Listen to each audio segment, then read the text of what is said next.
नमस्कार, मी लतिका। आज मी तुम्हाला चना डाळ, कोबी आणि पालकची भजी बनवून दाखवणार आहे। त्यासाठी बघा, चना डाळ अर्धा तास मी भिजत घातली होती। ही बिन पॉलिश डाळ आहे आणि बघा मस्त अशी भिजलेली आहे। भिजल्यानंतर काय केलं होतं माहिती आहे का, स्वच्छ धुवून घेतले बघा, अशा पद्धतीत भिजलेले। मिक्सरचं भांडं घेतलेलं आहे, त्याच्यामध्ये ताही आपण डाळ टाकून घेऊया। डाळ टाकून घेतलेली आहे, तर त्यात टाकायची आपल्याला हिरवी मिरची, 2 तुकडे बघा आल्याचे, 4 पाकळ्या लसणाच्या, थोडासा ओवा टाकायचा, न आपण चोळताच टाकायचा कारण आपल्याला हे मिक्सरला बारीक करायचं आहे। आता ह्यातमध्ये थोडंसं पाणी टाकणार आहे आणि मिक्सरला बारीक करून घेणार आहे। थोडंसं पाणी टाकून बघा डाळ बारीक करून घेतली, एकदम बारीक करायची अशा पद्धतीमध्ये। वाडगं घेतलेलं आहे, 1 वाटी भरून कोबी घेतलाय बघा, एकदम असा पातळ कापून घेतलेला आहे। ह्याच्यापेक्षा पण बारीक कापला तरी पण चालू शकतं। 1 वाटी पालक घेतलेला आहे बघा, स्वच्छ धुवून असं मोठं मोठं कापलेलं आहे, जास्त बारीक असं नाही। अर्धी वाटी बघा ही पातीचा कांदा आहे, त्याला पण असं स्वच्छ धुवून कापून घेतलेलं आहे। थोडीशी कोथिंबीर घेतली, ती पण देठासकट घेतलेली आहे। 1 मीडियम आकाराचा कांदा घेतलेला आहे, तो अशा पद्धतीत कापून घेतलेला आहे बघा। त्यात टाकायचे आपल्याला 2 चमचे सफेद तीळ, थोडेसे कमी टाकले तरी चालेल। थोडीशी टाकायची आपल्याला हिंग पावडर, थोडीशी टाकायची हळद। त्यात टाकायचे बघा जिरे आणि धने बघा, असे दरदरे कुटून घेतलेले, कच्चेच कुटलेले आहेत, भाजलेले वगैरे नाहीत। चवीप्रमाणे टाकायचे मीठ। त्यात टाकणार आहे 1.5 चमचा तांदळाचं पीठ आणि त्यात आपण जी डाळ बारीक करून घेतलेली। खूप जणांनी कमेंट केले होते की तुम्ही अशा पद्धतीत दाखवा, तर ह्यात मी भाज्या वेगवेगळ्या पद्धतीच्या अजून मी ह्याच्यामध्ये टाकलेले आहेत, तुम्हाला जे आवडेल ते तुम्ही टाकू शकता। त्यात टाकणार आहे बघा अर्धा चमचा मिरची पावडर, तिखटवाली आहे, कलरवाली नाही आहे, फक्त तिखटवाली, कारण की आपण ह्याच्यामध्ये 4 मिरच्या टाकलेल्या आहेत। तुमच्या तिखटाप्रमाणे तुम्ही थोडंसं कमी जास्त करू शकता। आता हे मिक्स करून घ्यायचं।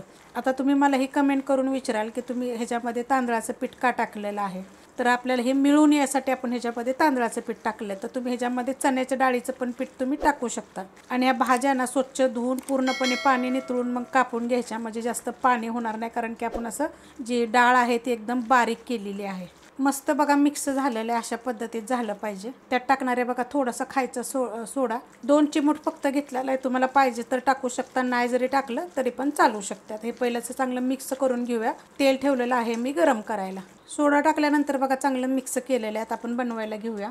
तेल ठेवले बघा चांगलं गरम करायला। तेल गरम झालेलं आहे, आपल्याला कडक असं नाही पाहिजे, जसं की धूर निघस्तोवर असं तेल कधी गरम करायचं नाही आहे। तर त्याच्यामध्ये आपण सोडून घेऊया। तर अशा पद्धतीत पकडायचे छोटे मोठे। आता काय होतं माहिती आहे का, थंडीच्या दिवसात असं काहीतरी वेगळं खायची इच्छा होती, तर मग असं काय काय करायचं मग वेगवेगळ्या पद्धतीनं। जर तुम्ही चण्याची डाळ खात नसाल तर मुगाची डाळ भिजत घालून जरी केलं तरी चालेल। चण्याची डाळ कशी अर्धा तास चांगली भिजते, 1 तास जरी ठेवली तरी पण चालू शकते। आता हे मी सोडून घेते, गॅस आहे मिडियमच। सोडून घेतलेत बघा, खूप सारे सोडलेले आहेत मी। आणि जे आपले थोडंसं पालक म्हणा हे म्हणा बघा, असं साईडला येतं, त्याला चिटकलं नाही तर एका बाजूनं बघा निघून जातं तरी पण चालतं, कारण की हे जेव्हा आपण करतो ना तेव्हा ते थोडं तरी निघतं। आता हे आपण 1 मिनिटभर पहिलं हलवायचं नाही आहे, नंतर आपण हलवून घेऊया बघा। मस्त झालेले आहेत बघा, अशा पद्धतीनं पलटी करून घ्यायचे अशा पद्धतीने। आता फास्ट गॅस केला तरी पण चालेल, लगेच फास्ट गॅस करायचा नाही।